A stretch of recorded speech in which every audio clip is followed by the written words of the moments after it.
yo creo que Fidel Castro le cogió miedo en que mi padre le dice, ¿te das cuenta que te han mandado aquí para que te maten, ¿no? ¿Te has dado cuenta? Lo interesante de todo eso es que el nudo de la historia de Cuba post-revolución está ahí. Y Fidel está metido en un hueco. Una cosa. Sí. Y quiere que el teniente o el capitán Obama salte al hueco con él. Una pregunta, ¿tú crees en la lucha armada? ¿Crees que esto va a terminar enfrentándose con armas o...? Bueno, antes de continuar este video, le voy a pedir a todos ustedes, por favor, que se suscriban a nuestro canal de YouTube, El Mundo de Darwin. El problema es el siguiente, más del 60% de las personas que miran nuestros videos no se suscriben a nuestro canal de YouTube y la verdad es que no sabemos por qué razón ocurre esto. Si usted es una de estas personas, le voy a pedir, por favor, que se suscriba a nuestro canal de YouTube, en el cual nos ayuda a expandir mucho más y, por supuesto, aumenta la calidad de nuestros invitados, como el que tenemos hoy, que es Roger Matos, hijo del gran valeroso héroe de Cuba, Huber Matos, contando una historia increíble con respecto a su padre. Así que si usted forma parte de este 60% que no se suscribe a nuestro canal, por favor suscríbete para ver si lo podemos bajar aunque sea al 40%. Si usted no está viendo en Facebook, por Facebook es mucho peor. Más del 80% de las personas que ven nuestros videos no se suscriben y la verdad es que no sabemos cómo. Así que le voy a agradecer, hágame el favor, suscríbase, comparte y por supuesto regálenos un like. Sin más, continuamos con nuestros podcasts. Robert, primeramente agradecerte por aceptar hacer este podcast conmigo, el cual para mí es un grandísimo honor como seguidor tuyo, como seguidor de tu asociación, Organización Cuba Independiente y Democrática, fundada por tu padre, y como admirador, fiel admirador de tu padre, que es increíble todo lo que pasó. Vamos a hablar de todo eso por acá y vamos a tener un buen podcast para que la gente conozca un poco más a tu padre, te conozca un poco más a ti. Roger, ¿cómo definirías a tu padre, Huber Matos? Sí, bueno, es una pregunta que me han hecho y que yo mismo me he hecho varias veces.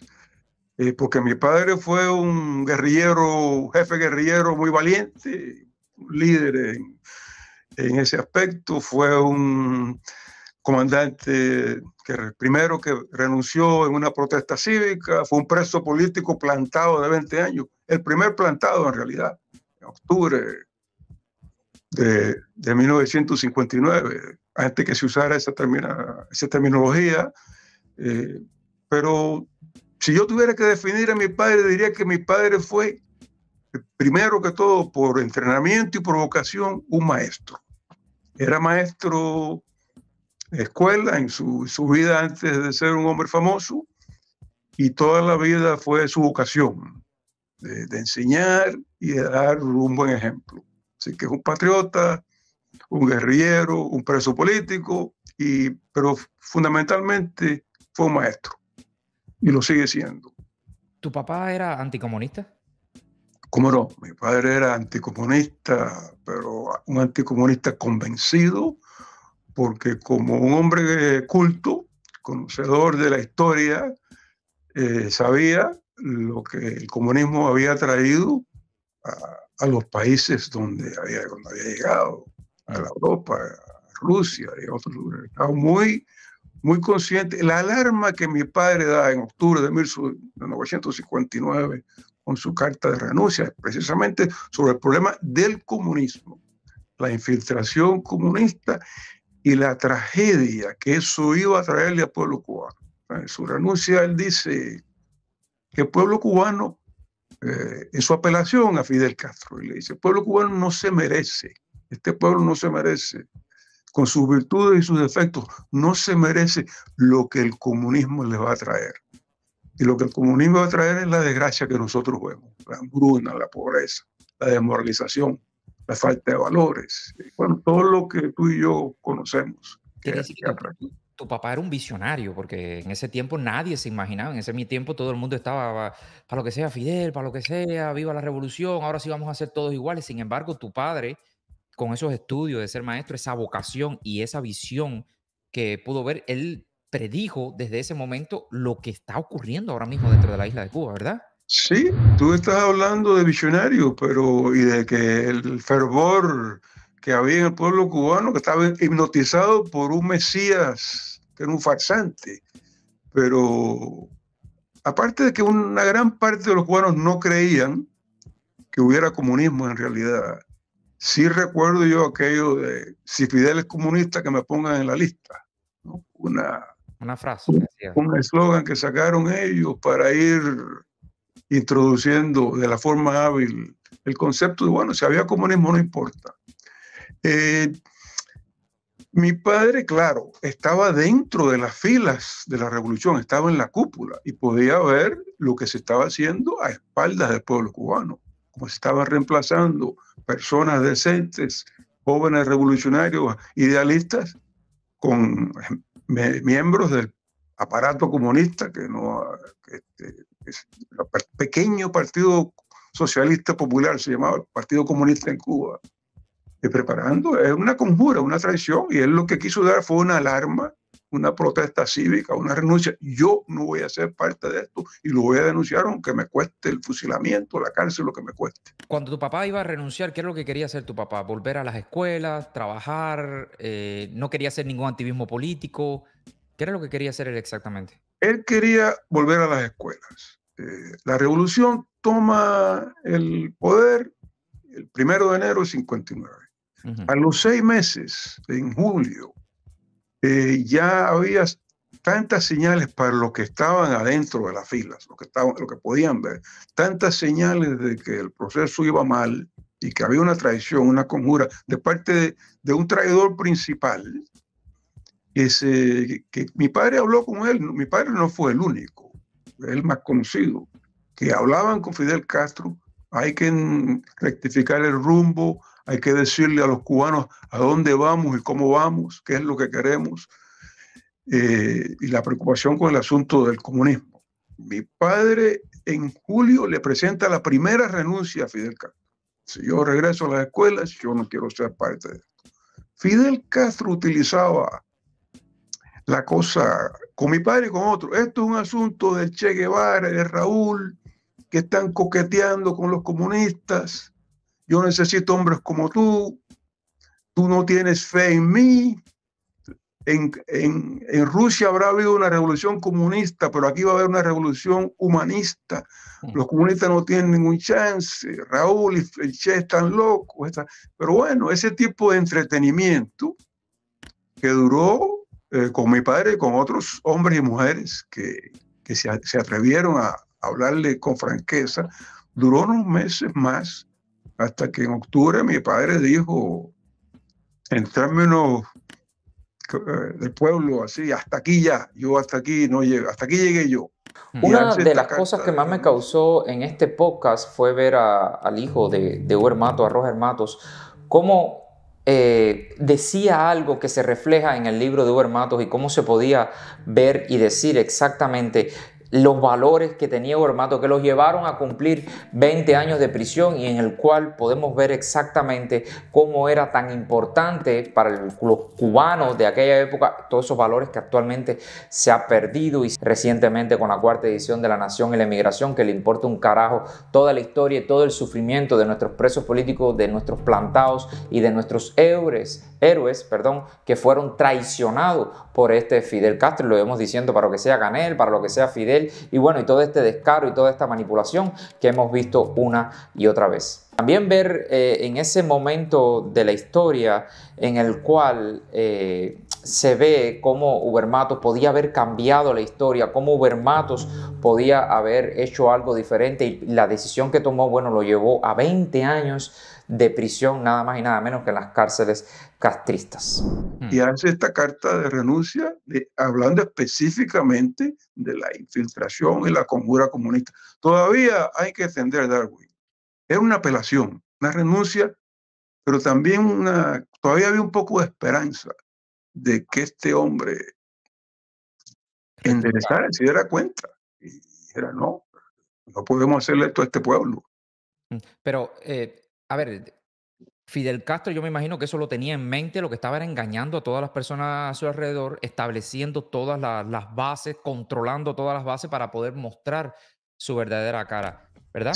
Sin duda alguna que lo que se hizo no se podía haber hecho si el que mandaba no lo estuviera permitiendo y estimulando, y culpando a otro para ganar tiempo,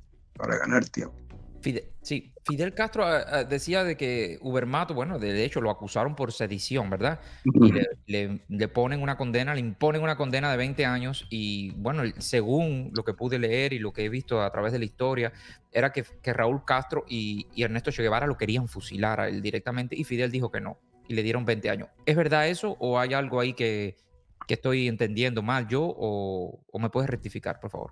Bueno, yo quizás a grandes rasgos esa es una descripción apta, porque Fidel es más maquiavélico que Raúl Castro, que seguramente lleno de envidia hubiera preferido fusilarlo ahí mismo. Yo creo que lo que ocurre es, Fidel tiene el plan, y Raúl, de quitarse el dolor de cabeza de Hugo Matos con su continua queja de la infiltración comunista y el hecho de que en estos primeros meses oficiales del ejército rebelde de distintas provincias, esto ocurre en Camagüey, estamos hablando de los hechos de Camagüey, oficiales y miembros del gobierno que estaban igualmente alarmados, empiezan a acercarse a mi padre, como que Uber, usted es el que, Uber, tú, depende de quién, a qué nivel de confianza, usted es el que se atreve a hablar con Fidel, usted es el que se atreve a hablar, a traer este tema, porque tengo este problema en Cienfuegos, tengo este problema en Oriente, me han traído un miembro del Partido Comunista, me han traído este, no me lo puedo quitar de arriba, me lo mandó el Che Guevara, me lo mandó Raúl. Fidel ha decidido.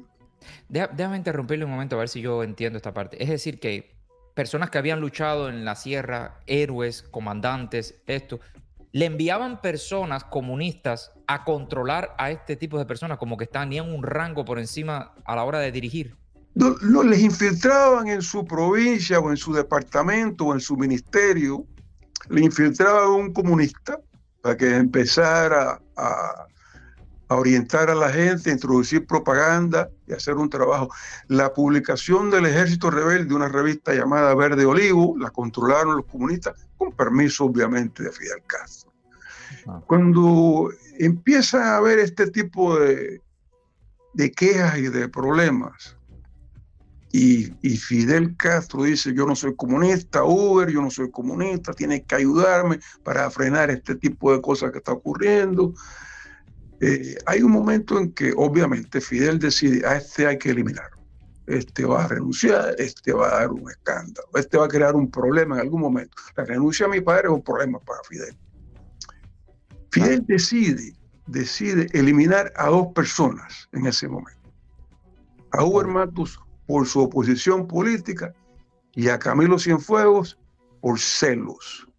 Celos de Raúl, de aquel tipo popular con las mujeres, Camilo con su sombrero, la imagen de Camilo Cienfuegos.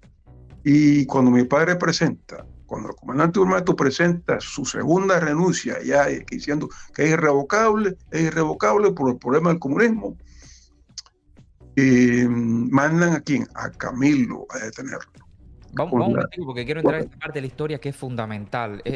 Hay un giro ahí que yo quiero que el pueblo de Cuba, porque nos siguen muchas personas dentro de la isla de Cuba, lo entiendan bien. Sí, sé que son muchos datos, tenemos que elaborarlo para que la gente... ahí, desgranadito, para que todo el mundo lo entienda, la nueva generación lo entienda. De hecho, cuando hice mi show, dije que lo iba a tener usted, que íbamos a hacer un podcast, mucha gente se erizaron porque dijeron, wow, vamos a conocer de primera mano todo lo que pasó y todo lo que tú viviste y lo que te pudo contar tu papá, porque la historia está media confusa ahí. A tu padre lo eliminaron de la historia de Cuba, no se sabe de Hugo Mato en la historia de Cuba.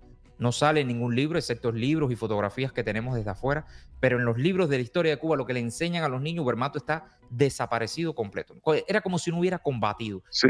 Para mí es un gran error y por eso cuando Cuba sea libre, independiente y democrática, así como el logo de la CID, Cuba Independiente y Democrática, yo creo que hay que volver a reescribir la historia y poner exactamente estos puntos. Por eso es tan bueno registrar todo esto. Es decir, Hugo Mato presenta la renuncia se la manda a Fidel Castro, la publican o él la mandó para que la publicara en algún lugar, se filtró. ¿Cómo el pueblo de Cuba se entera de que Hugo Mato estaba renunciando?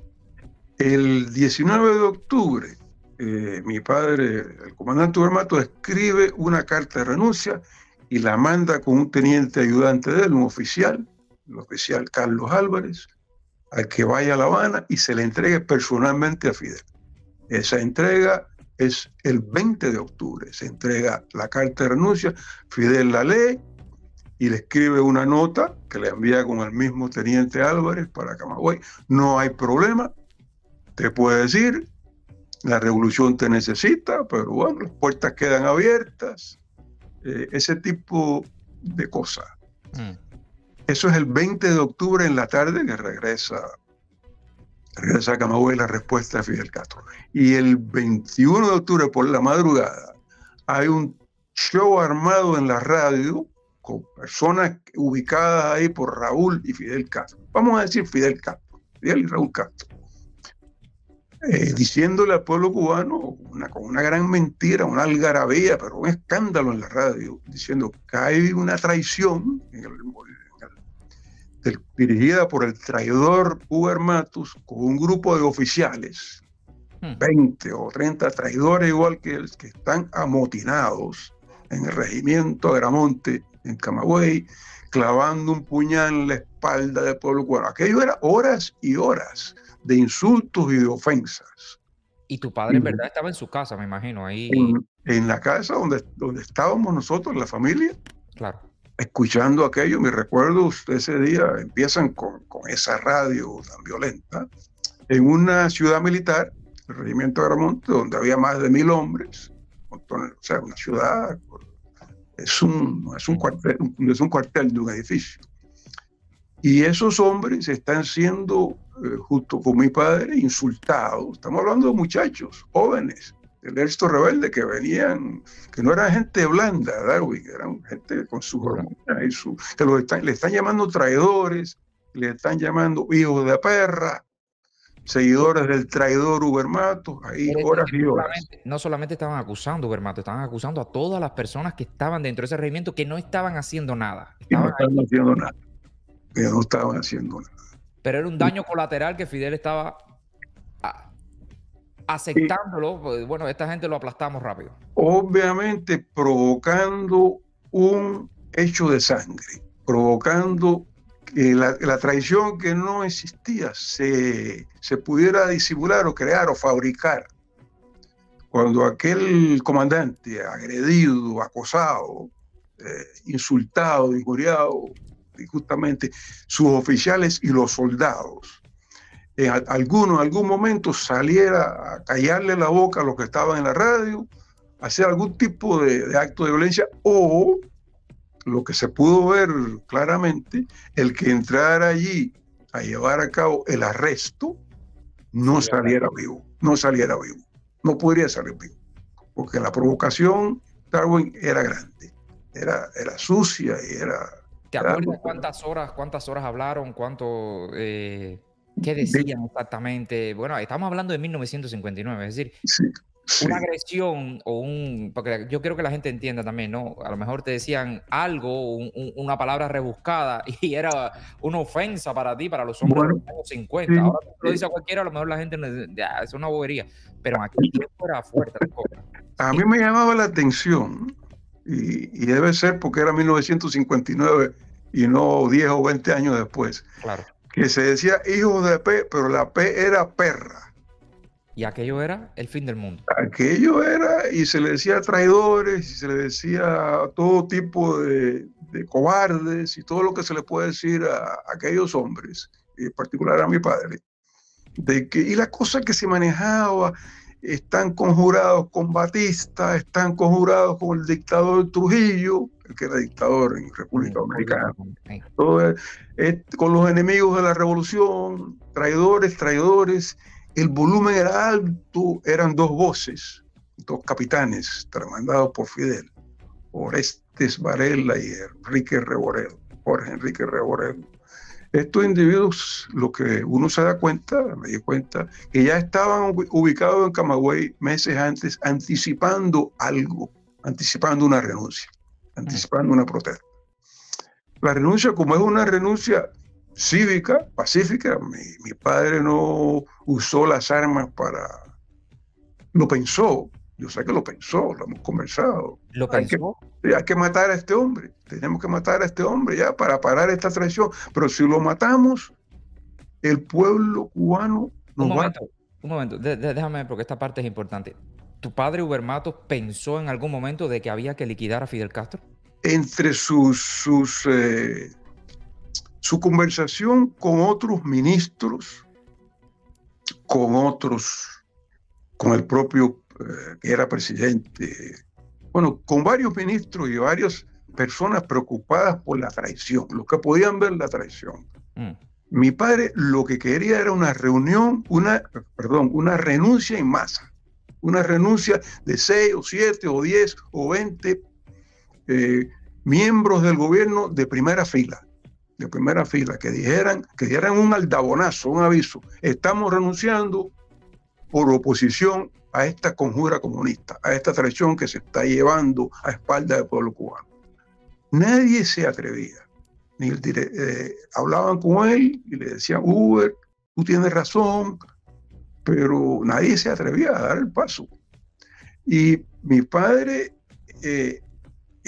lo tiene en su libro, Darwin. ¿Qué hacer? La gente no da el paso de renunciar y denunciar esto públicamente.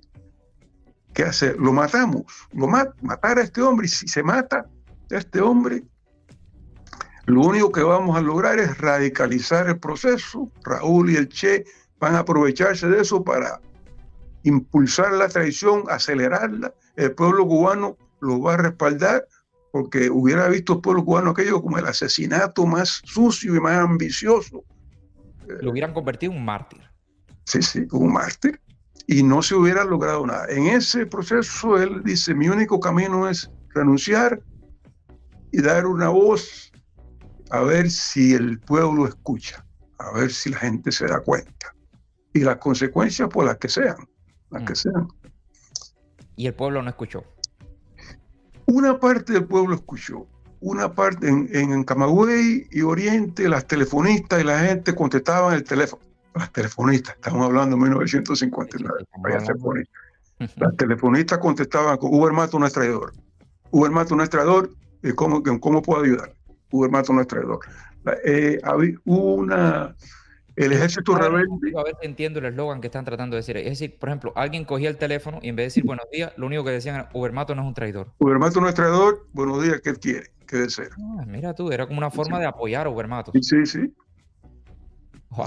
Eso se regó. Y Fidel, para llegar a tu pregunta de si el Che y Raúl lo querían matar, Fidel decidió: no, lo condenamos a 20 años de cárcel. Yo creo que Fidel Castro le cogió miedo a esa reacción en una parte del pueblo cubano, más combativa, más inteligente, más informada, como quieras ponerle, y en particular en el ejército rebelde, que todavía no estaba bajo control, todavía estaba lleno de gente que no era comunista, que ni pensaba en el comunismo. O sea, el comunismo no estaba en el escenario. Lo que estaba era mejorar a Cuba, regresar a Cuba a la Constitución del 40, regresar a elecciones libres y enderezar la república y acabar con la corrupción, etcétera, de los gobiernos republicanos, la dictadura, los golpes de Estado, de eso. Claro. Elecciones libres era lo que quería Huber Matos. Elecciones libres y ciertas reformas como las que hacer a Cuba un país más como donde vivimos tú y yo. Exactamente, sí. Ok, volvamos otra vez a la parte donde Fidel Castro se mete unas cuantas horas hablando, no solamente en contra, porque esa historia, es por lo que te digo, porque yo aprendí mucha historia en Cuba, pero es la historia manipulada dentro de la isla de Cuba.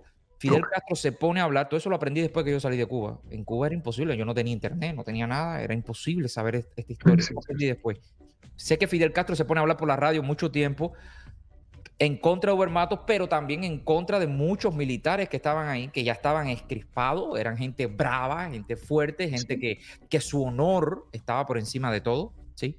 Sí, pero no es Fidel el que está hablando en la radio, son peones que Fidel ha mandado, son dos personajes que Fidel ha mandado. Fidel está detrás mirando a ver qué ocurre. Ah, ok. Fidel está esperando una reacción. A ver si la gasolina que le está echando al fuego produce lo que él quiere, y entonces venir. Fidel aparece en escena un poco después. Tú me preguntaste que cuántas horas. Yo empecé a escuchar esto a las 8 de la mañana y a las 11 de la mañana todavía estaban dando la algarabía sin parar, que es el momento en que entra Camilo Cienfuegos, que lo han enviado desde La Habana, a detener al comandante Huerta. Quiere decir que mientras estaban fusilando, hablando literalmente, moralmente a tu padre y a todos los militares. Los militares que estaban ahí de alto rango, de medio rango, e incluso hasta soldados que se sentían que su honor, porque no lo estaban haciendo, era una mentira total, Sí. Según lo que han contado muchas personas que vivieron en ese momento. En ese momento ya eso, ya porque es de La Habana a Camagüey, es decir, ya Camilo Cienfuegos ya estaba volando. Posiblemente, y seguramente sin saber nada de la descarga radial, de la andanada radial y de la provocación. Quiere decir que Camilo puede ser que no haya sabido nada de eso. Puede ser que Camilo no haya sabido nada, porque definitivamente no experimentó lo que yo experimenté, lo que estaba experimentando mi padre, aquella cosa, aquella provocación continua de insultos. Y la amenaza de que el pueblo iba allí a linchar, a arrastrar a los traidores. O sea, era el pueblo revolucionario el que iba a entrar allí. Y era una mentira, el pueblo no fue. El pueblo, Fidel Castro, bueno, vamos a ir por puntos. Sí. Camilo entra al regimiento. Camilo entra al regimiento con unos 20 hombres, unos 6 o 7, 8 vehículos, unos jeeps, un grupo de hombres, 20 hombres armados, con armas largas, entran así, yo lo vi, o sea, lo vi de aquí a 10 pies. ¿Qué edad tenía usted, por favor? 13 años. 13 años. Es decir, que usted tiene vivencia de ese momento. Yo tengo evidencia de escuchar de ese momento, Darwin, como si hubiera ocurrido antes de empezar a hablar tú y yo hace media hora. Wow. Es un hecho traumático, me imagino, para ti. Sí, es traumático, está grabado ahí, yo lo puedo ver la película, la puedo ver en colores, en el ojo de mi mente. Puede ver ahí como que te pasa por delante todo. Por delante como un hecho, bueno. Un hecho fuerte. Yo estoy en un lugar como a 50 metros de la comandancia, del edificio de la comandancia, como a 100 metros del club de oficiales, como a 50 metros de varios edificios que eran las compañías, donde vivían 100 y pico de hombres en cada edificio, y quizás igual 40 o 50 metros de la residencia donde vivíamos nosotros, la casa donde vivía el jefe del regimiento con su familia. Y estoy en un área verde, allí donde hay bancos, y están conversando, oyendo la radio y molestos y desconcertados y impotentes, un grupo de 20 o 30 muchachones, hombres jóvenes, uniformados, a quien mi padre ya había dado órdenes de desarmar a todo el mundo, abrir las puertas de guardia, de las 3 puertas de guardia del regimiento, y que entrara el que quisiera, absolutamente calma, no caer en la provocación. No. Que Huerta desarmó a todo su ejército, le dijo, dejen las armas. A toda su tropa. Le dio la orden a los oficiales, desarmar a todo el mundo. Aquí no podemos caer en una trampa de se convierte esto aquí en un hecho de sangre, porque vamos a justificar lo que están diciendo.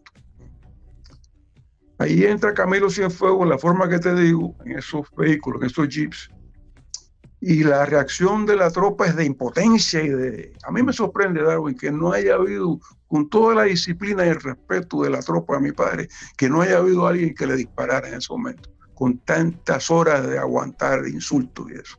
Estaban desarmados, pero que no hubiera habido un indisciplinado que dijera, no, a mí no, aquí se acaba esto.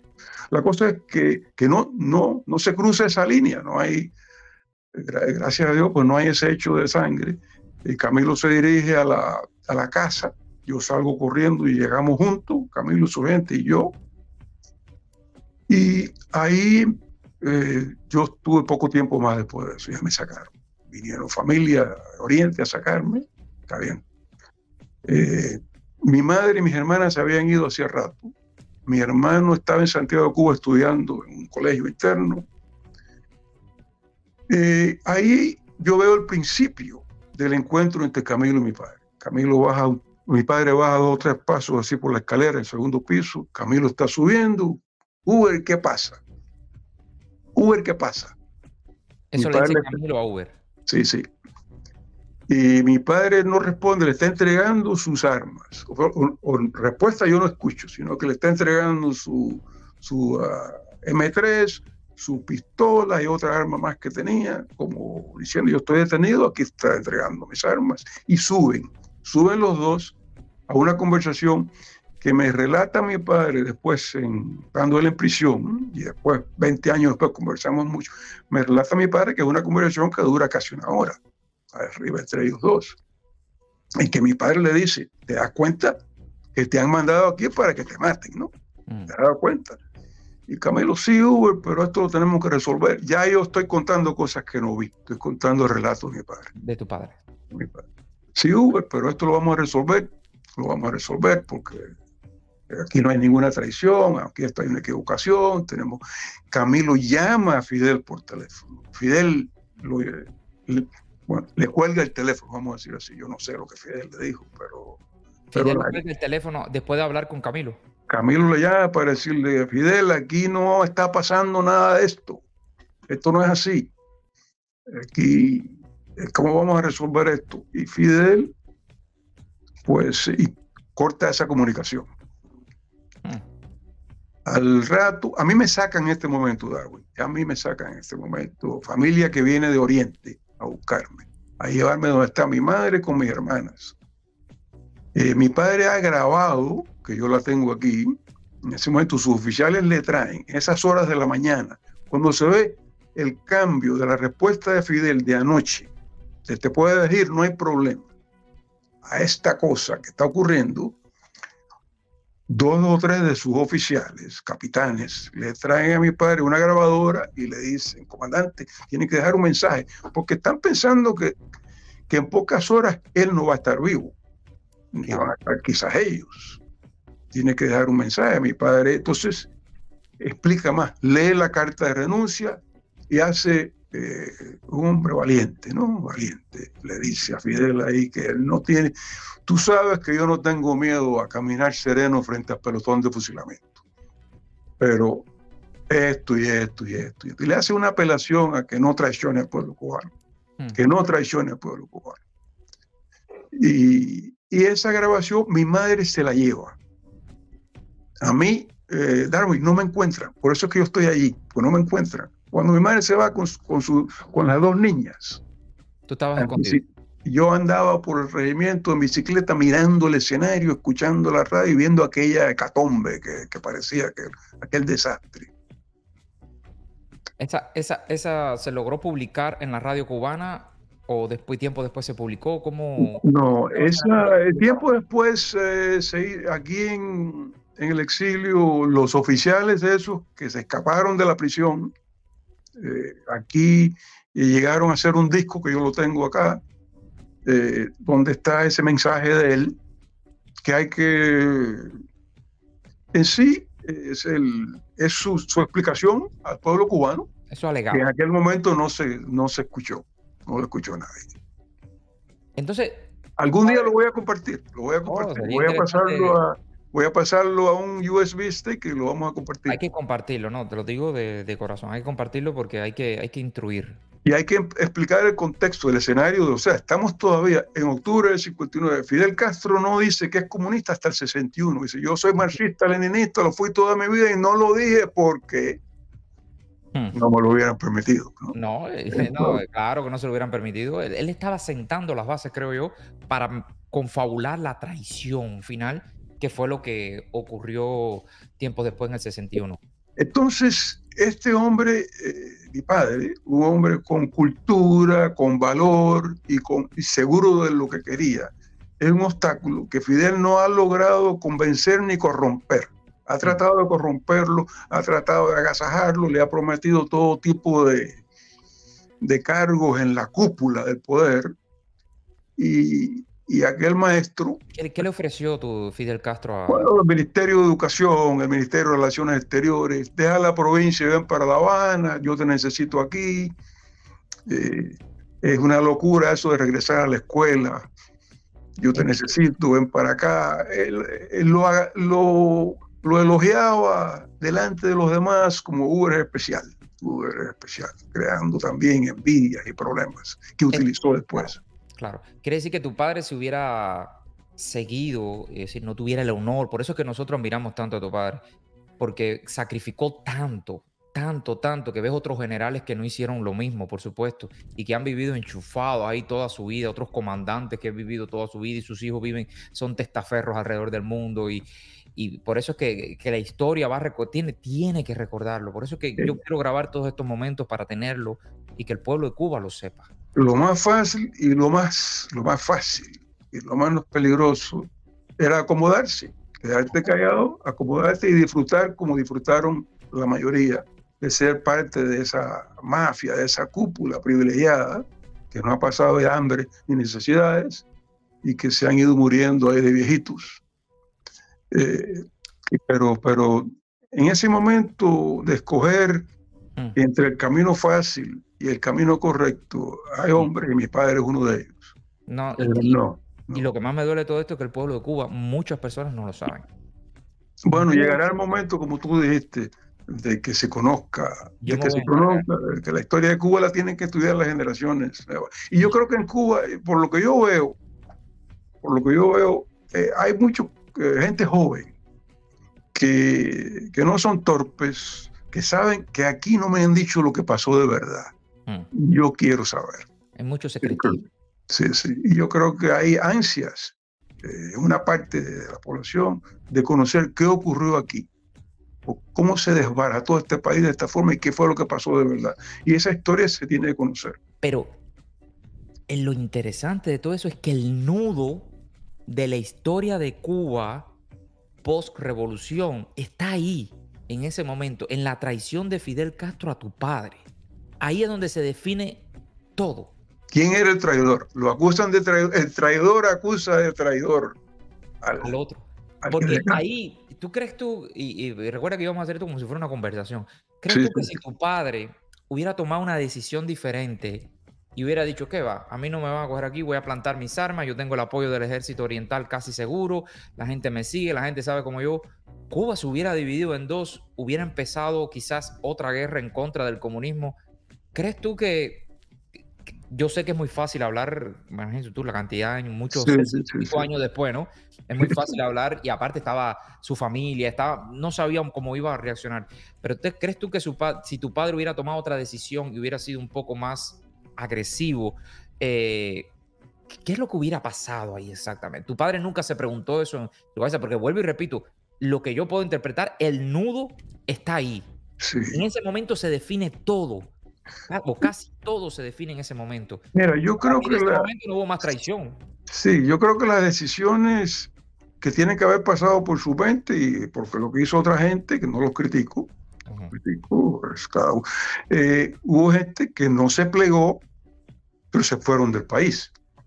Se fueron del país, otros dirigentes, ¿no? Otros líderes se fueron del país porque pensaban que no había posibilidad ninguna de enfrentarse a este aparato tan popular, con este líder, este dirigente, que hay que admitir es un tipo fue un hombre Fidel Castro, con una capacidad de artista y de demagogo y de mentiroso,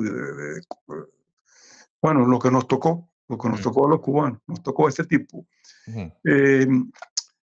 Las opciones que se le presentaron a mi padre es: comandante, váyase para Miami, aquí está el avión, en 2 horas estamos en Miami. ¿Quién le dio esa opción? Pilotos allí en Camagüey, Le dijeron que váyase para Miami, sí, váyase. Sí, váyase, yo tengo el avión ahí, hay un doctor Socarrás de apellido, aquí está el avión, lo van a fusilar, lo van a arrastrar, usted está viendo lo que está pasando. Vaya para Miami, denuncia desde afuera, denuncia desde Estados Unidos, lo van a recibir en el Congreso, o sea, usted se puede ir. Mi padre no, La cosa es aquí, la cosa es aquí. Yo creo, y claro, estoy poniendo palabras en la boca de él, yo creo que el escenario no hubiera permitido un enfrentamiento militar victorioso, no lo hubiera permitido. Yo creo que el pueblo cubano estaba, repito, Darwin, para mí la palabra hipnotizado, hechizado con la magia y la habilidad de este farsante que tenía el pueblo cubano convencido. O sea, hubo un porcentaje de la población que decía en los teléfonos, Ubermato no es traidor. Hubo en el juicio, que debemos hablar de su juicio, una oficialidad completa que aplaudió a mi padre cuando Fidel pensaba que iban a apabullarlo ahí en el juicio. Y de eso podemos hablar un poquito más, Sí, claro, claro, vamos a hablar de de esa todo. historia. Pero vamos a decir que la gran mayoría del pueblo cubano ni entendía y respaldaba lo que Fidel dijera. Así que hubiera sido un hecho de sangre, hubiera sido un enfrentamiento que hubiera terminado en no solo en una derrota, sino en acelerar el proceso de la tradición comunista. ¿Qué decía tu papá de la desaparición de Camilo? ¿Cómo él se encontró evidencia de que Fidel Castro liquidó a Camilo? Él Eh, pensaba, se enteró desde la cárcel. sí, recuerda que la detención de mi padre es el 21 de octubre y el 28 de octubre la desaparición de Camilo Cienfuegos en el avión, la supuesta desaparición del Es decir, avión. que Camilo Cienfuegos estuvo unas semanas en Camagüey Una semana en Camagüey, controlando y organizando controlado y organizado. y arrestando, me imagino, a todos los que pudieran. Y dejando, sí, a cargo de Camagüey, regresó a La Habana, volvió a Camagüey y estaba en el proceso ese. A ver, repíteme eso otra vez porque eso no lo conocía. Es decir, Camilo Cienfuegos fue a Camagüey, hizo todo el arresto, viró a La Habana, Emigró después a La volvió a Habana, volvió a Camagüey, seguro que volvió a La Habana y volvió a Camagüey. Estaba en Camagüey el día 28 de octubre, volando de Camagüey a La Habana, Pues entonces, cuando no desaparece. quiero equivocarme, pero entonces la historia de Cuba está mal escrita. Hay una parte dentro de este podcast que yo no tenía conocimiento y que la historia de Cuba creo que está manipulada y debería ponerme quizás a buscar, y es cuando habla, normalmente creo yo que con lo que se enseñó de la desaparición de Camilo, o algo que está bien confuso y bien manipulado en la historia cubana, es que Camilo fue a arrestar a Ubermato y cuando vino de regreso fue exactamente cuando él desaparece, que sabe todo el mundo que fue desaparecido por Fidel Castro porque le tenía envidia por la popularidad que tenía Camilo, que si se hacían unas elecciones probablemente hubiera ganado Camilo Cienfuegos. Pero Ubermatos cuenta y relata a su hijo, y también su hijo sabe sobre estas cosas, Roger Matos, y hablan sobre que Camilo no solamente fue una vez, sino que fue varias veces. Es decir, recogió Roger Matos, lo trajo, aparentemente fue otra vez a tratar de organizar lo que estaba ocurriendo en ese momento. Este preciso momento, este arresto de Ubermatos es el nudo que se zafa en ese momento y sale la dictadura que conocemos hoy por los más de 64 años que lleva en el poder. Pues entonces, Cuando no desaparece. quiero equivocarme, pero entonces la historia de Cuba está mal escrita. Porque ellos dicen que fue a arrestar Ubermato y cuando viró para La Habana es cuando se desaparece el avión. No quiero, yo no confío en los comunistas, no confío en Sí, lo de sí, ellos, sí. pero creo que eso era lo que me habían, y puedo estar equivocado, disculpen mi ignorancia. Sí, Pero sí, bueno, sí. eso sepa. Sí, bueno, yo tampoco tengo la agenda de vuelo de Camilo Cienfuegos, tú sabes, pero yo tengo entendido que Pero Camilo tiene Cienfuegos lógica, sí, volvió a La Habana y volvió a Camagüey.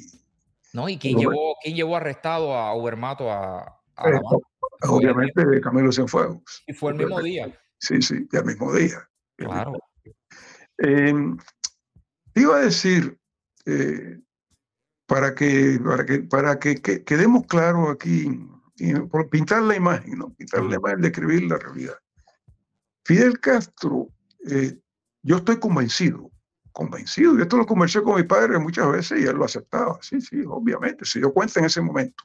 Querían eliminarme a mí, querían que yo fuera, mis hombres, yo, por extensión, mis hombres, eliminaran a Camilo, entonces sí había una traición. Entonces, el traidor Hubert Matus, ambicioso, queriendo cogerse el poder, asesina al comandante más popular de la revolución, allí en la misma ciudad de Camagüey, ahí en una balacera. Entonces, tenemos al mártir, Camilo Cienfuegos, que nos los quitamos de arriba, y tenemos al traidor, nos los quitamos de arriba. Y yo me quedo como héroe, como que yo fui el que vi la visión de todo lo que iba a pasar aquí. Ese es el plan. Al fracasar esto,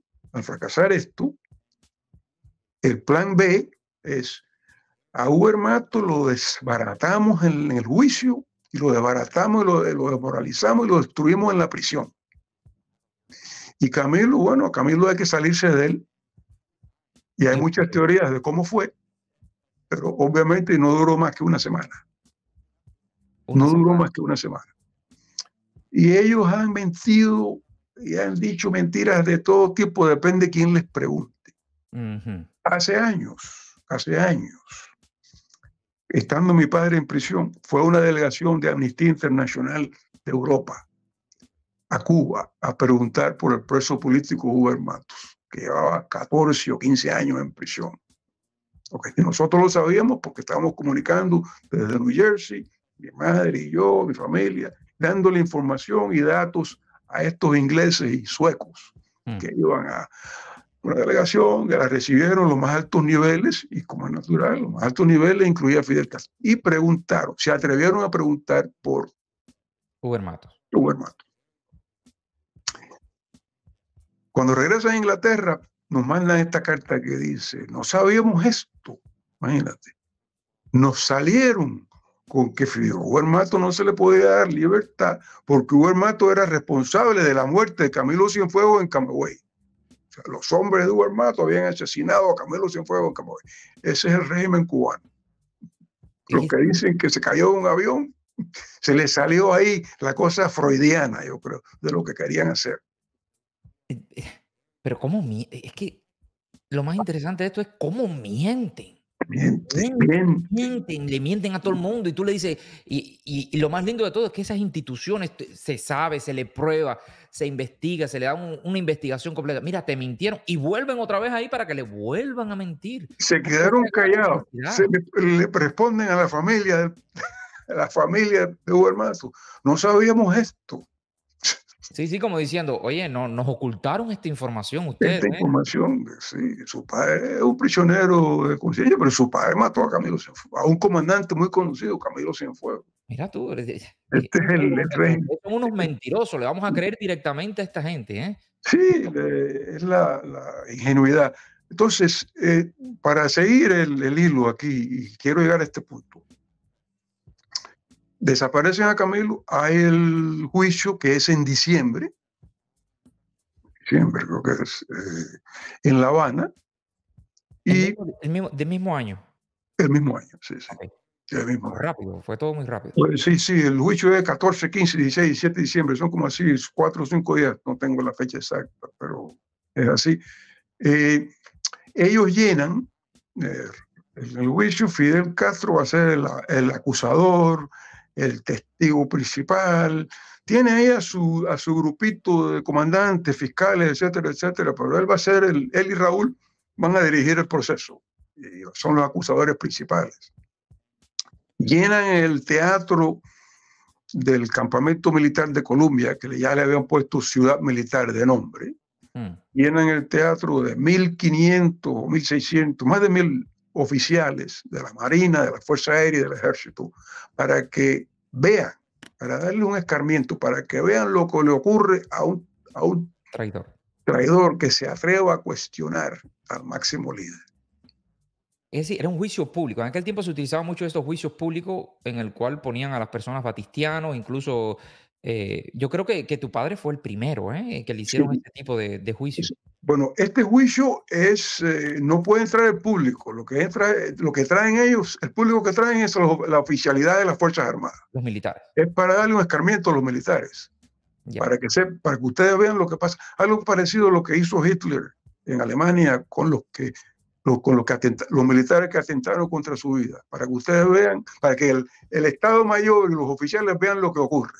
Si le Esto lo hacemos vamos, esto a Ubermato, imagínate tú lo que te puede ocurrir a lo ti. que te puede ocurrir a ti. Castro cree que va a manipular todo aquello, se encuentra con un hombre, un acusado que no tiene miedo, sabe lo que piensa, está convencido de su verdad y tiene la cultura para defenderse y la facilidad de palabra. Se para y presenta cuando le dije, el acusado tiene algo que decir, o el acusado no sé qué, mi padre se para y empieza a hacer su defensa. Y aquellos comandantes, aquel tribunal, al acusado no se le ha preguntado eso. Siéntese, al acusado no se le ha preguntado, pero mi padre siguió. O sea, aquí me van a tener que escuchar. Me van a tener que escuchar y habla por un largo rato explicando sus razones, su verdad, lo que ha ocurrido. Y aquel público que han traído para escarmentar y para apabullar, se para y le da una ovación. Wow. Se paran y lo aplauden. Fidel y Raúl se ponen histéricos, pero cogen miedo. Cogen miedo. En Oriente, en Camagüey, está la gente diciendo, Ubermato no es traidor, Ubermato no es traidor. Y aquí están los oficiales aplaudiéndolo. Y todavía no tenemos control total. Exacto. Y si lo fusilamos, algunos de estos nos va a pasar la cuenta en algún momento. Todavía no. Lo destruimos en la prisión. Y la prisión fue dura, fue para destruirlo. Pero... Antes de pasar para la prisión, porque me gustaría que quizás nos cuentes algo que... Porque el libro lo cuenta muy bien, ¿eh? El libro que les recomiendo a todo el mundo, que se llama Cómo llegó la noche. Un libro que te enmarca y podíamos estar hablando horas del libro nada más, porque el libro él lo relata todo perfectamente, la cobardía de Fidel Castro, cómo se escondía en las cuevas, cómo utilizó a las mujeres para que no lo llevaran al frente, cómo llegó de último y todo, cómo lo relata desde la visión de Ubermato. Bueno, tú sabes que Fidel no le perdona, no le podía perdonar a mi padre que lo retratara así. Un tipo audaz pero cobardón, un tipo hábil pero cobardón. ¿Sabes? Eso Fidel en Cuba, eso. Con el machismo lo cubano, eso es. Fidel no podía permitirle, no podía perdonarle que mi padre lo señalara y lo describiera y lo pintara así. Hay una escena. Sí. Hay una escena del guerrillero Ubermato, creo que era teniente o algo así, que Fidel lo manda que venga a darle un informe de algo que ha ocurrido. Y hay una avioneta del ejército de Cuba, lo llamamos el ejército Batista, pero es el ejército de Cuba, una avioneta alrededor, lejos, y Fidel está metido en un hueco. Una cosa. Sí. Y quiere que el teniente o el capitán Ubermato salte al hueco con él. Mi padre, yo no creo que mi padre quería ofenderlo. Mi padre simplemente, yo estoy acá arriba, ¿cuál es el problema? Ahí se muestra la valentía de Ubermato, que no le tenía miedo a nada, y la cobardía de Fidel Castro, que quería, no, tú quieres reunirte conmigo, baja para esta cueva, para acá abajo. Él lo relata en el libro, cómo llegó la historia. Qué rencor de haber cogido, qué odio de haber cogido, cuando sabía que tenía testigos mirando aquel cuadro. Hay un personaje en Miami que se llama Max Lesnick. Sí. Conoce a Max Lesnick. Bueno, Max Lesnick supuestamente era un antibatistiano, un tipo que anticomunista. Después se probó que era un agente de la seguridad del Estado probado, filtrado. Y él dijo que cuando estaba en Miami, dijo que Ubermatos era un contacto de la CIA y que conspiraba en contra de Fidel. Eso lo dijo él en Miami. ¿Ubermato algún momento tuvo contacto con la CIA o algo así? Se escribe mucha bobería, se escribe muchas mentiras, se dicen muchas mentiras, se dicen las cosas que para sensacionalismo. Ubermato no tuvo ningún contacto con la CIA de ningún tipo. En ese momento lo que el comandante Ubermato quería era que el pueblo cubano se diera cuenta de lo que se estaba haciendo en sus espaldas y sobre todo en ese momento todavía, no después del juicio, no después de Fidel sacar todas las uñas. Sobre todo quería que Fidel sintiera la presión de no hacerle esa traición a los cubanos, que no era necesario, que era un desastre lo que se estaba haciendo. Pero Yo, es bueno decirlo porque siempre nos acusan, a mí personalmente me acusan de la CIA. Imagínate tú, yo no estoy ni en, ni en Estados Unidos, estoy en Canadá y me dicen que yo trabajo para la CIA. Yo, si tienes alguna prueba, preséntanla aquí y que me lleven preso por agente extranjero. Pero sí, no tienen pruebas. Esto es toda una mentira, una claro, manipulación, eso embarrado del mundo. es de rutina, y era de rutina. Ya no se usa eso porque hace no sé cuántas décadas se murió el dictador Mm. dominicano, pero se decía, es de la CIA, trabaja con Trujillo, trabaja con trabaja con Somoza, los enemigos de la cosa clásica, la CIA, Sí, el coco de la CIA. Alguien dijo que si la CIA no hubiera existido, ¿a quién hubieran alguien, escogido? Fidel lo hubiera inventado. Y Barbaridad. lo dijo un filósofo francés, no, creo que fue Sartre, Jean Paul Sartre. Si no hubiera existido la CIA, Castro la hubiera inventado, porque le hacía falta. Si es de la CIA, Darwin es de la CIA. Sí, sí, sí. Y Ubermato y la CIA es creada por la CIA. Todo es creado por la CIA. Y Sí, no pueden entender. Y hay gente que lo cree dentro de la isla de Cuba, ¿ok? Es como un primado negativo que la gente tiene en la cabeza, que tú le dices esto y lo primero que le viene es la CIA y toda la conspiración y todas estas cosas. Nosotros conspiramos, yo por lo menos conspiro en contra de la dictadura de los Castro, pero sin ningún financiamiento de nadie. sí, pero al fin y al Yo cabo, si la pienso, Agencia Central de Inteligencia de una democracia que Estados Unidos quiere ayudar a los cubanos a liberarse, eh, a un país que ha sido, a un gobierno que ha sido financiado por la Unión Soviética, financiado por la dictadura venezolana la y financiado KGB. por todo el mundo, pues, ¿cuál, es, Nosotros éramos la CIA y ellos eran la KGB. Si la KGB cuál, le enseñó cuál, todo eso a ellos. cuál hubiera sido el problema, ¿no? ¿Cuál hubiera Sí. sido el problema? Lo que es parejo es justo, creo Sí, yo, ¿no? la CIA organizó la expedición de Playa Girón, y los expedicionarios de Playa Girón fueron cubanos patriotas que fueron a... De hecho, los cubanos decían, no, nosotros no queremos que vaya un americano aquí. Es decir, Sí, eran cubanos, porque ellos decían, no, cubanos. que no vean que es un gobierno, no son Sí, los sí. mismos patriotas. Aceptamos la ayuda del entrenamiento y vamos. O sea, Claro, y ¿cómo fue la prisión de tu papá? ¿Cómo la vivió? Él la relata, de hecho, cuando tú empiezas a leer el libro que les recomiendo, lo voy a poner aquí en la descripción para que todo el mundo lo compre, por favor, porque tienen que leer ese libro, un libro muy importante, que tienen que leerlo porque van a conocer cosas que... El libro empieza en la liberación de él. Es decir, así empieza el libro, cómo lo liberan. Pero antes de liberarlo, dice él, palabras más, palabras menos, que recibió una de las golpizas más brutales que probablemente le hayan dado en 20 años de prisión. de las muchas que recibió, esa es una de las más brutales. Brutales. De ahí lo limpian, lo montan en un carro, lo montan en un avión. No voy a seguir cronológicamente porque no me acuerdo bien cuál es la cronología exacta. Y ahí va para Costa Rica. En Sí, esos 20 años, ¿cómo eran, según los relatos que, hasta donde me puedas contar, hasta donde tú me quieras contar, los relatos de tu padre en la prisión, en las cárceles castristas? Porque en este momento tenemos más de 1000 presos políticos que pueden estar corriendo la misma suerte que le pasó. Bueno, ahora es un poco, quizás, no voy a decir más suave, pero hay más información y hay formas más de denunciar. Antes era mucho más difícil denunciar lo que ocurría dentro de las cárceles. Ahora es un poco más fácil denunciar. sí, pero sigue siendo muy duro para Es los fuerte, ¿eh? presos, sigue siendo muy duro para los presos políticos cubanos. Sigue siendo la misma mafia la misma mafia sadista. Y Darwin, hay gente que lo que menos Antes de conoce. que continúe, quiero hacerte una pregunta. ¿Tu padre era militar? ¿Lo acusaron por lo militar o lo acusaron por lo civil? ¿Estuvo en una prisión militar? ¿Estuvo en una prisión civil? Es una duda que siempre he tenido. Bueno, fue un tribunal militar.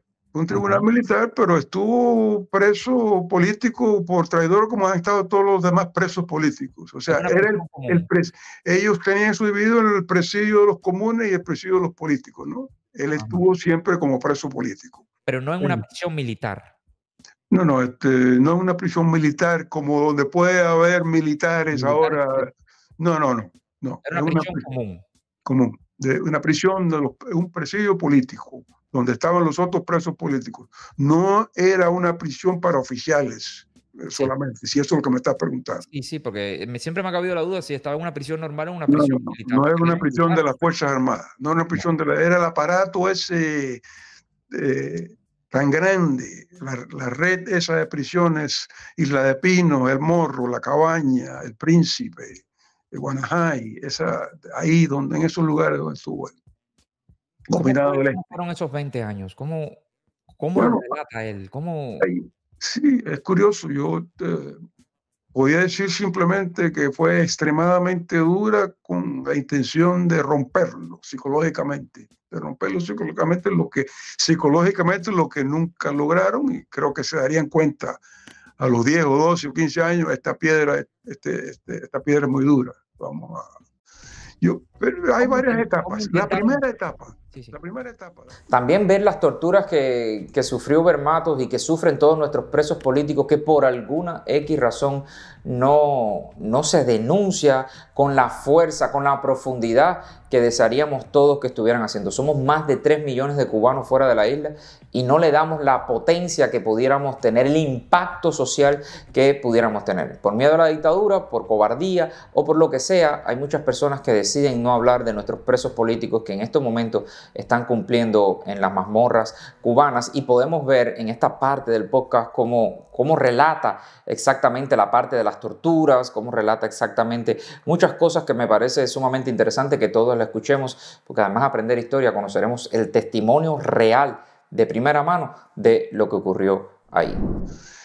Pero hay varias etapas. La primera etapa, me preguntabas algo. Sí, quería saber cómo ellos intentaron romperlo, pero me ibas a contar, claro, por favor. Pues en la primera etapa lo meten en el Castillo del Morro. A los oficiales, los 20 oficiales de la Columna 9, del Regimiento de Gramonte, que vienen con él arrestados y acusados de traición también. Estos oficiales, dicho sea de paso, cuando llega Fidel Castro a Camagüey ya en ese día, y hay un grupo de 20 o así que dice, bueno, si Hugo eres traidor, nosotros somos traidores también. Entonces, ahí, bueno, pues van presos. Ustedes también. Es así como ellos caen en prisión. En los meses, 2 o 3 meses, de ahí al juicio, estamos hablando de noviembre, finales de octubre, noviembre, esos primeros 2 o 3 meses, la intención es ablandarlo de una forma que este hombre tiene que aflojarse y decir yo estaba equivocado, y entonces primero lo meten en un calabozo que es en el Castillo de Morro. El Castillo del Morro, una fortaleza colonial donde las paredes tienen un par de metros de ancho. El calabozo es una ventana de esa construcción colonial que empieza muy ancho y se va reduciendo así, termina en una ventanita. A él lo meten, y el día que Fidel Castro, el día 24 de octubre, 4 o 5 días después, creo que el 24, pide paredón para Hugo Bermatos, con cientos de miles de cubanos gritando paredón, paredón, paredón. A él le ponen ahí, enfrente, donde lo tienen ahí, en esas condiciones, no hay un baño, no hay inodoro, no hay nada. Le ponen un televisor a todo lo que da ahí enfrente para que vea al pueblo de Cuba pidiendo paredón para el traidor. Al mismo tiempo, lo sacan para hablarle, viene un oficial que murió con el Che Guevara en Bolivia, Polo Pantoja, viene otro comandante por aquí, otro enviado por allá. Uber, usted sabe que usted, si rectifica, se puede ir para su casa, no hay problema, usted es un hombre que sabe esto, usted sabe lo otro, usted es un hombre importante. O sea, vamos, cambia, di que te equivocaste, di que mentiste, di que te dejaste llevar, aflójate. Pero eso era casi imposible para un hombre de honor, como en esos tiempos. Era como decir, la historia, ¿cómo me va a recordar a mí? Era exactamente. Y ellos, ¿qué tiempo? 20 años, también 20 años, pero la historia no me va a recordar a mí. Y esto es antes de la condena, antes del juicio, los primeros días. Para los que conocen, o los que han tenido la oportunidad de leer los procesos en la Rusia de Stalin en los años 30, eso se acostumbraba. Te aflojas y te aflojas y te aflojas. Después te matamos igual, pero te demoralizamos primero. Como un defenestrado. Sí. Te quitan todo. Te vamos a quitar la dignidad primero. Claro. Y la respuesta de mi padre, mira, dile a Fidel que te mandó que para obtener mi silencio me tiene que fusilar. Qué grande, compadre. Dile que me tiene que fusilar. Yo lo estoy viendo. Yo no vi yo lo estoy viendo porque, bueno, conozco al individuo, ¿no? Es un hombre que no te decía ni una mala palabra. Sí, sí, es un hombre de honor, es que se puede ver. Un tipo sencillo, con una sonrisa afable, amistoso, cariñoso, pero seguro de dónde estaba parado. Dile que para obtener mi silencio me tiene que fusilar. Después viene un proceso simplemente, lo tenían aislado en Isla de Pino, separado de los demás presos políticos, y con amenaza de que tú no vas a salir vivo. Tú no vas a salir vivo. ¿En Isla de Pino estaba en la misma prisión donde Fidel Castro estuvo cuando el asalto a Cuartel Moncada o en otra prisión? Es la misma prisión, la misma prisión. Y ahí lo tuvieron a los 6 o 7 años de estar en Isla de Pino. Un día lo vienen a buscar sin ninguna razón y lo meten junto con uno de sus capitanes que todavía estaba con él.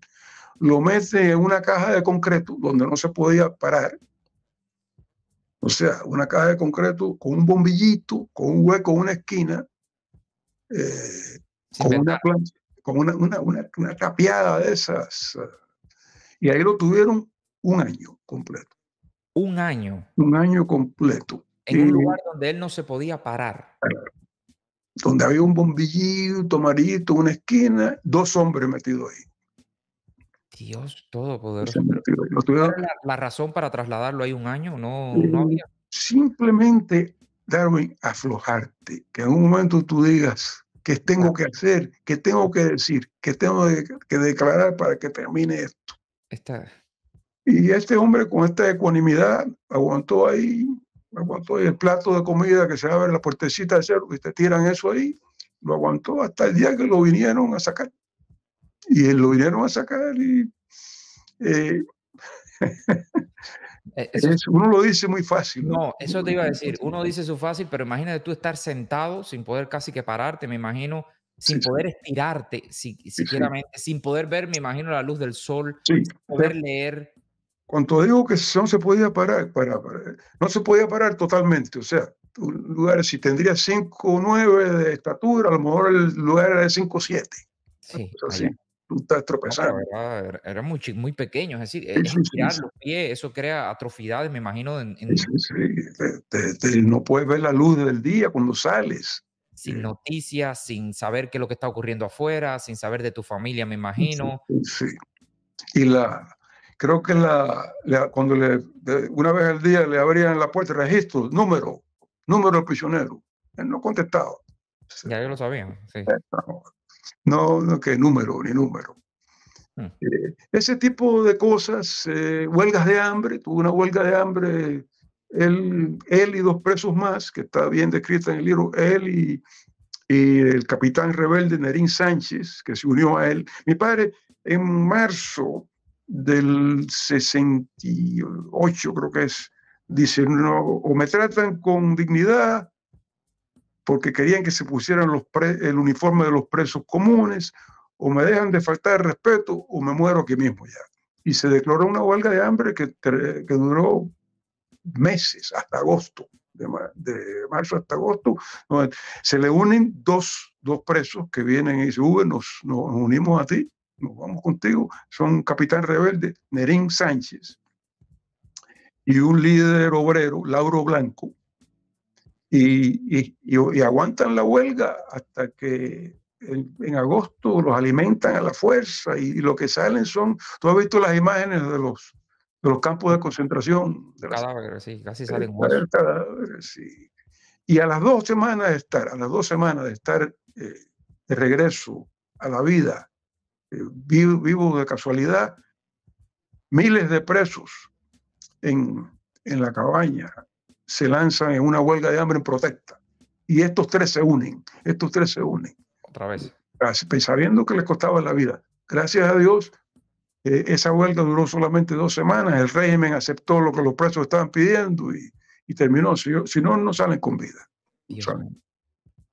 Y todo esto que estamos relatando, no quiero relatar mucho porque quiero que las personas compren el libro. Sí, yo no puedo sustituir por el libro. No, es que el libro está también, tienen que ver, es que tienen que leerlo, sinceramente se lo digo. Cuando yo le digo tienen que leerlo, porque una imagen hace por 1000 palabras, pero imagínate tú, relatar el libro aquí pasaríamos horas. Tienen que leerlo, imaginárselo, y quiero que compren el libro. Para mí eso es muy importante que lo compren porque eso es historia pura.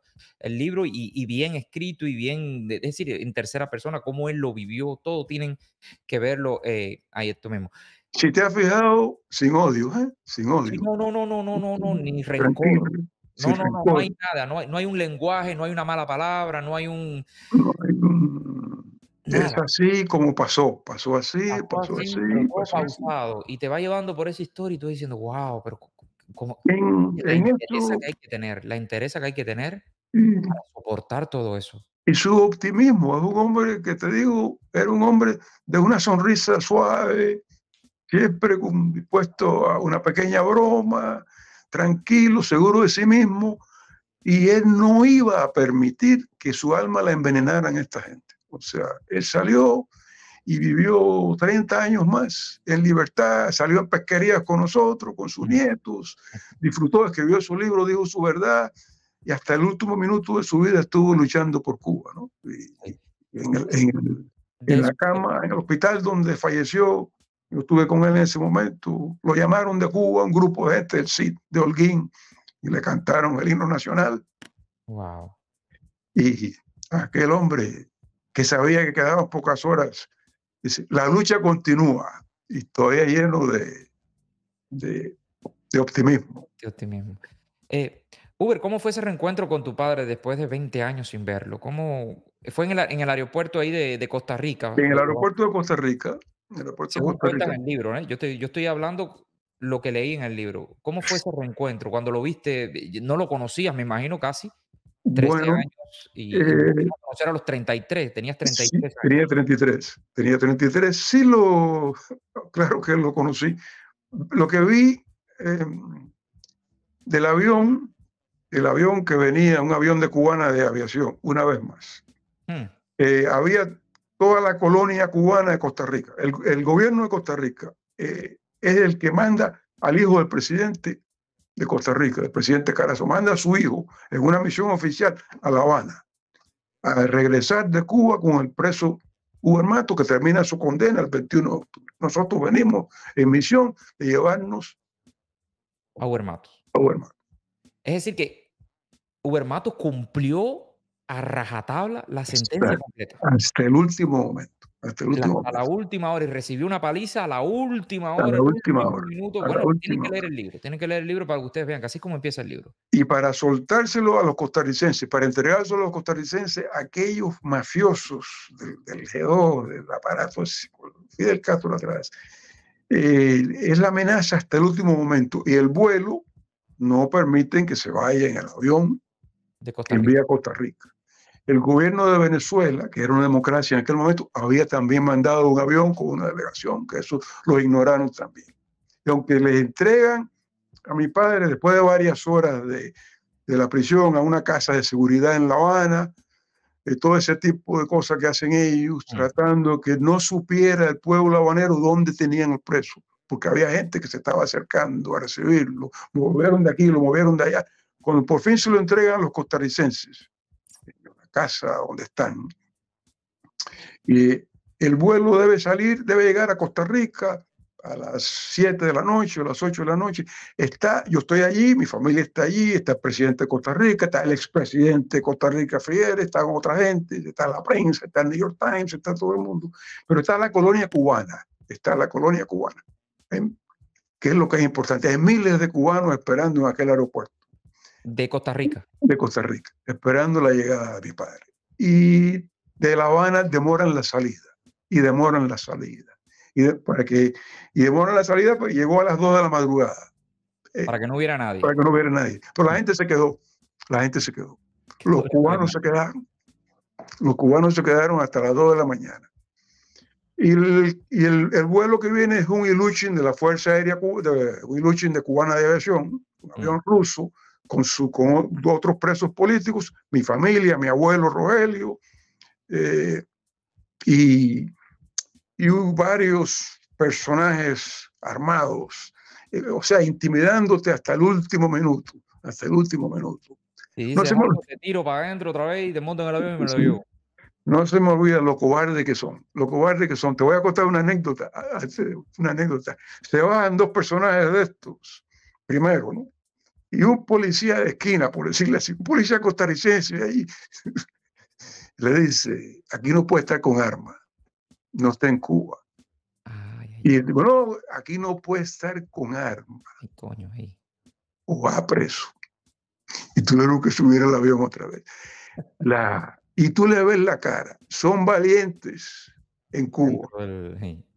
Afuera, un muchacho costarricense dijo, aquí no, oye, aquí no puede estar con armas, para adentro. Bueno, el encuentro con mi padre, yo vi bajar a mi abuelo primero de una silla de ruedas, un viejito de 100 años. Mucho del público cubano pensó, ay, mira cómo tienen destruido a Huermato. Pensando, yo me di cuenta, ese es mi abuelo, Rogelio, en memoria. Y después bajó él, aquello fue un encuentro, la gente se tiró a abrazarlo, a tocarlo. No pudimos hablar hasta más tarde. Tranquilamente. Hasta más tarde, tranquilamente. Nos montamos en un automóvil, yo al lado de él, mi hermano al otro lado, mi mamá, y me puso la mano aquí y me dijo una cosa de los tiempos de que yo era un niño. Así, era un tipo especial. Sí, yo, es decir, no lo conocí, por supuesto, no lo conocía, pero sí había visto toda su trayectoria. Es una persona de admirar y me duele mucho, te lo digo sinceramente, me duele mucho de que muchas personas dentro del pueblo de Cuba, muchas de las nuevas generaciones no lo conozcan, no conozcan su obra. Sin embargo, Darwin, no lo han podido borrar. No lo han podido borrar. Hay muchos cubanos que quizás no conozcan la historia, pero sus padres o sus abuelos o su tío o alguien les dijo, tenía razón. Tenía razón. Y va razón. Como dije yo al principio, era un visionario, sabía a dónde iba y mira, no se equivocó en nada. De hecho, probablemente se haya quedado corto con lo que él pensaba que lo que iba a ocurrir. Porque sí. Lo que ha ocurrido ha sido No, te voy a contar tenía razón y tenía el valor para decirlo aquí y no hizo. No se lo podía haber imaginado aunque sabía la destrucción. Te voy a contar una anécdota. No sé cuánto tiempo tenemos más, pero quiero contarte una anécdota del personaje. Una vez en Miami, cuando él tenía quizás un par de años ya en el exilio, estábamos ya organizada Cuba Independiente y Democrática. Vamos a hablar de eso ahora, vamos a hablar un poco de eso porque quiero que la gente sepa esto. Estamos en la oficina del CID y llegó alguien trajo a un oficial que había sido del ejército, que había estado en un enfrentamiento en la Sierra Maestra, donde un coronel llamado el coronel Sánchez Mosquera, un individuo muy un hombre muy valiente que tenía un batallón que en la Sierra Maestra era no lo podía parar. Un estratega y un hombre que su tropa admiraba y lo seguía. Para que la gente sepa, es de Batista, ¿ok? Sí. Era un estratega, tenía un batallón de élite y no había Dios quien lo parara. El terror de Fidel Castro era ese batallón. En particular, hizo correr a Che Guevara por toda la Sierra Maestra.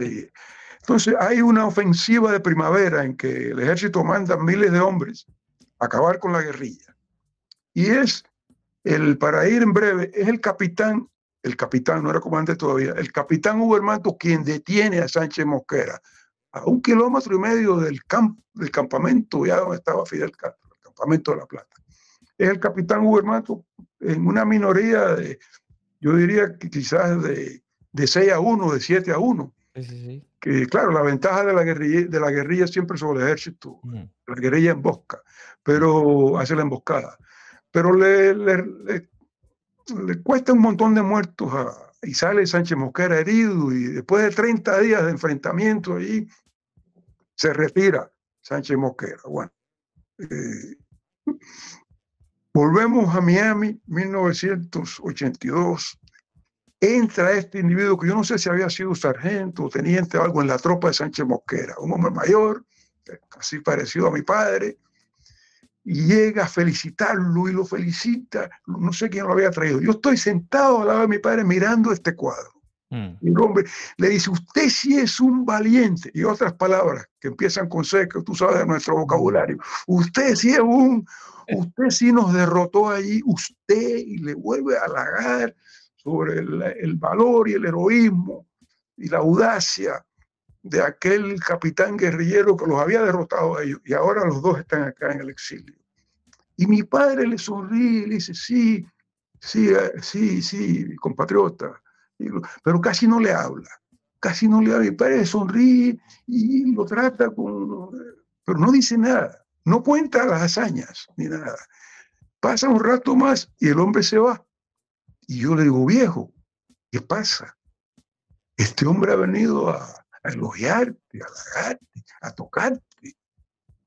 Y tú casi no lo saludaste, le sonreíste, pero no entraste con él en lo que él quería hablar. Y me dice, hijo, es que todo salió tan torcido que casi hubiera sido mejor que hubieran ganado ellos. Wow. Casi hubiera sido mejor. Y para mí fue un retrato más así del hombre, ¿no? Sí. Por lo menos casi hubiera sido mejor que yo no hubiera sobrevivido. Exactamente. Era lo que estaba pensando.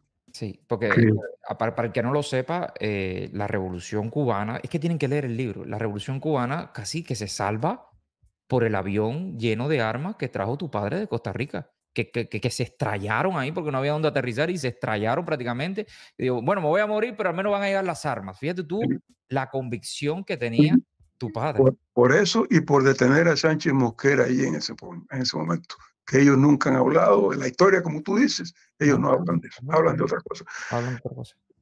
Y así que él no se hubiera imaginado, él sabía que se iba a destruir a Cuba, el comunismo iba a destruir a Cuba, pero una cosa es destruir a Cuba y otra cosa es lo que han hecho.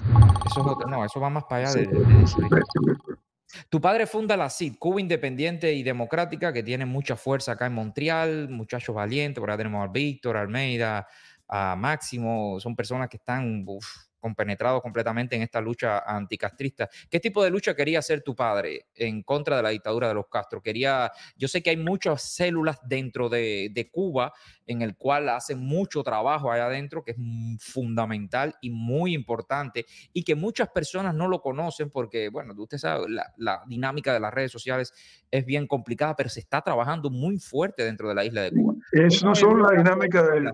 No solo la dinámica de las redes sociales, sino que al régimen le interesa crear la falsedad de que el CID no existe en Cuba, cuando el CID es la única organización que tiene presencia en la mayor parte del territorio nacional. En todas las provincias. No quiero decir que es gigantesca, porque eso en Cuba no es factible, pero hay presencia y hay delegaciones en casi todas las provincias. Hay 2 o 3 provincias donde el CID no tiene una delegación. O sea, de las 15 provincias, el CID está en casi todo el territorio nacional. Y en algunos lugares con varias delegaciones. Y todo esto, me imagino que acusado, todo esto, ¿cómo se llama? Todas estas personas las son perseguidas, perseguidas y amenazadas. Y amenazados de esta forma. Tú puedes ser miembro de lo que tú quieras. Tú puedes escribir y te puedes entrevistar Radio Martí y tú puedes hacer lo que pero con esta gente de Ubermato, ahí vas para la prisión. Y creo que la razón es por el temor que le tienen a la imagen, al mito, el comandante de la revolución traicionada, al que ellos traicionaron. Ese es el coco de ellos, es el temor de ellos. No, porque tu padre es como para mí, personalmente, es un héroe. Es casi que un mártir para este movimiento en contra de la dictadura de los Castro. Y además es relevante hoy en día. O sea, lo que él dijo es lo que él dijo, se está traicionando lo que el pueblo cubano se le prometió al pueblo, democracia, una economía fuerte, oportunidades para todo el mundo de desarrollarse, O sea, instituciones, un gobierno institucional, un país libre, independiente y democrático, donde haya oportunidad para todos los cubanos de progresar y desarrollarse, donde nadie tenga que emigrar, nadie tenga que salir. Exacto. Y ellos lo saben, que traicionaron eso. ¿Tu padre tenía un plan para liberar a Cuba Bueno, en su momento? sí, ¿O cuál era su estrategia? Si se puede saber, si no se puede decir mucho, pero recuerda que hablamos sobre qué plan, ¿no? Algo que se puede hacer, que ilusione a la gente quizás. Y cuando digo ilusiones, que te pongan a pensar, porque necesitamos a millones de cubanos pensando cómo podemos liberar a Cuba de esta tragedia que lleva más de 60 y tantos años y que Dios quiera no llegan a los 100 años. Vaya, es lo que más queremos todos, que Cuba sea libre, sí, sí, independiente y sí. democrática. Bueno, a grandes rasgos, para poder derrotar al castrismo, para poder derrotar a esta gente, hacía falta una organización dentro de Cuba. Y hace más o menos 10 años se empezó a organizar el CID. El CID nace en las prisiones. En las prisiones hace 50 años, pero hace unos 10 años el plan es, hay que organizarse dentro de la isla y hay que empezar a convencer a una parte del pueblo cubano de la necesidad del cambio. La falta de acción del pueblo cubano, que alguna gente dice que es cobardía, nosotros sabemos que no es cobardía, es falta de esperanza en el futuro, falta de visión de un cambio. O sea, la gente piensa que esto, y ellos se han dedicado, perdón, el régimen se ha dedicado a propagar la idea de que, oye, esto no lo cambia nadie. Incluso como te dicen, tú tienes razón, así a nivel personal, tú tienes razón, pero esto no lo cambia nadie. Eso es parte, esto no lo cambia nadie. Y eso se te queda ahí a todos los cubanos. Métetelo aquí, que esto no lo cambia nadie. Yo he Igual que conocido... la canción que dice, a esto le queda 62.000 milenios, es para decir, Sí, bueno, ni te ponga porque esto va a durar para siempre. sí, sí, no pierdas el tiempo, no pierdas el tiempo, te vas a destruir, vas a terminar en la cárcel, vas a terminar, te van a quitar lo poquito que tienes, vas a perder tu trabajito, y esto no lo cambia nadie. Entonces no es cuestión de cobardía, sino de que eres un bobo. Eres un bobo si te metes en esto, ¿ok? Y bobo, tú sabes que hay otras palabras que los cubanos usamos. Sí. Estás comiendo, estás perdiendo tiempo, ¿ok? Entonces, hay que crear una organización que lo hicimos, se hizo, que existe y que va creciendo poco a poco y para ir reclutando a cubanos que estén convencidos de que hace falta cambio y que puedan convencer a una parte de la población de la necesidad y de lo viable de un cambio. Lo viable de un cambio. Y no hay que convencer a todo el mundo, Darwin. Cuando haya 20% de la población convencida, el resto se une. O sea, los americanos dicen en Army of the Willing, ¿no? Un ejército de los que quieren. De los que quieren.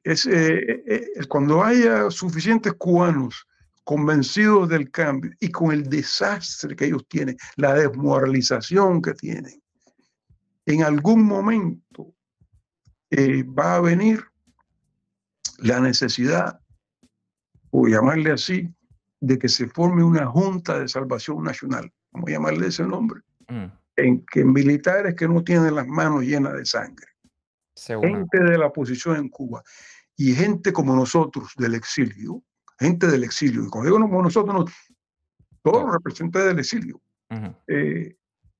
tenemos que formar esa Junta de Salvación Nacional para encaminar a Cuba por un proceso de transición. El CID tiene un programa de 30 puntos para la transición que nos lleve a elecciones. Pero hay que convencer primero a una parte de la población de que el cambio es posible y que la solución no está.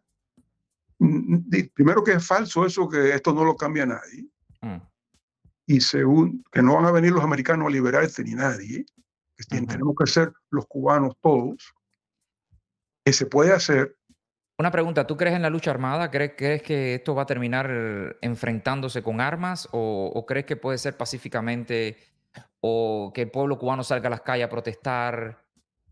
Bueno, nosotros no creemos en las protestas masivas en la calle, porque el que crea en eso ignora que el régimen está preparado para reprimirlas y desmoralizar, porque lo hicieron en Venezuela, lo hicieron en Nicaragua, lo hicieron en Myanmar y lo hacen donde y lo hicieron en Cuba en el 11 de julio. O sea, las protestas masivas, sobre todo la fecha tal, el día 15 de noviembre, el día tal, vamos a salir, eso es combatir en la parte fuerte de ellos.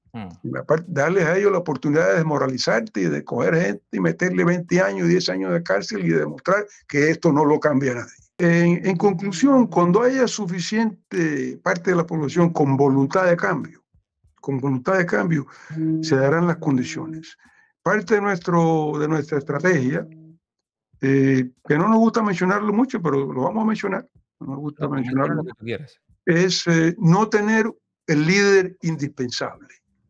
El líder indispensable. El líder de nosotros es el comandante Ubermatos, que no lo pueden matar porque ya falleció.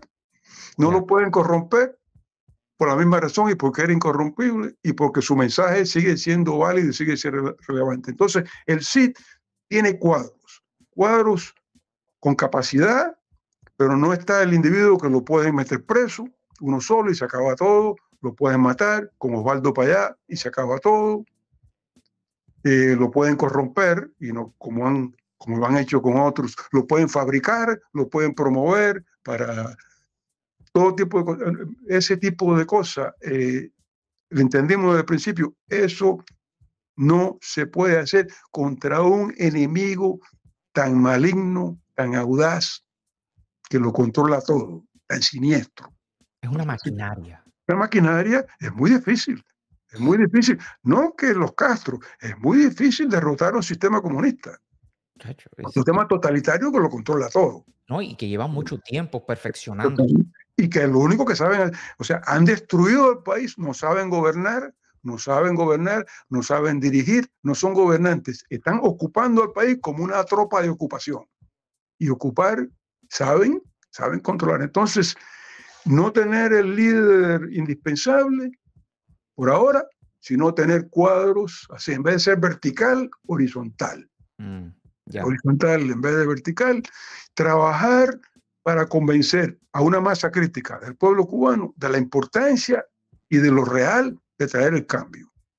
Y la crisis va a venir, la crisis prácticamente la tiene. La crisis prácticamente la tiene. Si no hubiera una migración abierta como se ha producido en los últimos par de años, posiblemente la crisis fuera mucho más aguda. Claro, porque hubiera mucha gente más en contra de lo que está ocurriendo afuera. Por eso es que ellos tienen un sistema que abren la olla de presión, nosotros la válvula de presión, dejan irse un poco para liberar la presión dentro de la isla de Cuba. Sí, siempre lo han utilizado. Siempre, sí. Yo he visto análisis de ellos sobre eso de hace 25 y 30 años de análisis. La olla, la presión está muy alta, la presión está muy alta, hay que buscar un escape. Hay que buscar un escape para que se vayan 500, 600 loquitos de aquí. A ver si podemos seguir manejando. En conclusión, cuando haya voluntad ya de cambio en una masa crítica, vendrá la crisis necesaria, que uno no la puede predecir porque no tiene la bola de cristal. Pero hay que tener un programa hay que tener gente a nivel de barrio, a nivel de municipio, hay que tener cubanos que digan yo soy de este partido y yo creo en esto. Y claro, como es natural, el CID no aspira a ser el único partido. El CID aspira a ser uno de varios partidos políticos, porque hacen falta varios partidos políticos en una sociedad saludable, que tengan cada uno presente su plataforma, su opción, su solución, y que eso se debata y se intercambie. Y que gane el mejor, ¿no? Con un sistema democrático, electo, un sistema limpio, sin corrupción, sin ningún tipo de problema. ¿Tú crees que Cuba se va a liberar con unas protestas en las calles de esa masa crítica y ellos no van a tener más opción que irse? ¿O crees que van a ser los militares que van a tomar el poder y van a... Tú me preguntaste que si yo creía en si nosotros creíamos en la opción armada. Sí. el régimen no da facilidades. Ellos no dan facilidades de una opción pacífica hasta ahora. Por lo tanto, de una forma u otra, los cubanos tendrán en su momento que usar lo que tengan a su disposición. Y si eso incluye candela, y si incluye otras cosas, incluye otras cosas. Pero tiene que haber, lo que sí no se puede hacer es, y lo repito, estar diciéndole desde acá afuera a la gente que salgan tal día a la calle, al malecón, miles y miles, aquí y allá, porque eso no es más que embarcar a los cubanos. ¿Sí? Exactamente. Los embarca completamente porque van a estar preparados. Y los desmoraliza. Sí, nosotros hemos creado una aplicación en la cual te quería comentar bien rápido para que la CIA estuviera al tanto de esto. Es una aplicación que da noticias para dentro de la isla de Cuba, pero tiene una particularidad que no tienen las demás y es que podemos crear una especie de alerta Amber. No es una alerta Amber, es una especie de alerta Amber que, por ejemplo, si un cubano se lanza a la calle en tal lado, pudiéramos lanzarle al mismo tiempo a no sé cuántos cubanos, decirles vayan para tal lado que ahí hay un cubano protestando. Para que lo sepa, pues sí, porque ellos, lo de ellos es controlar. Lo de ellos es controlar la información para que la gente no se entere en un lado que es lo que está apareciendo en otro lado. Sí.